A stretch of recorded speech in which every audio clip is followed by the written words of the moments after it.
In actual sense, Mr. Speaker,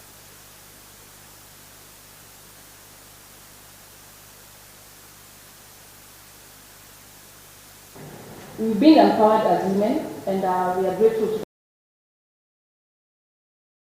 This bill is premised on the concept of how can we save money in order to ensure that this money is rechanneled to development.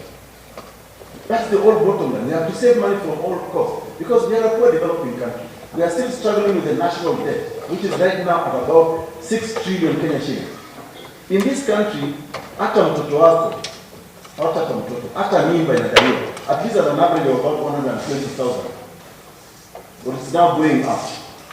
So that's the national debt. We have to struggle how we are going to repay it. And we can only repay it if we prudently use our resources, as Article 201 of the Constitution says.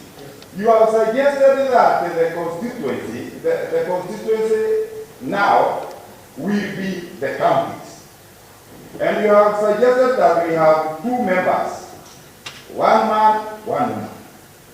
Now, where will be the rationale of the equality of the vote? If you take, for example, Nakuru, and the current population that we have, if you take Kakamega, then you consider some other counties that has very few, where will be the rationale of the equality of the vote? So the question then, going back to the principle, the conceptual framework of these amendments, is to reduce the burden of governance. But the trade-off is to rechannel resources to be used at the county level, at the ward level. That is the trade-off.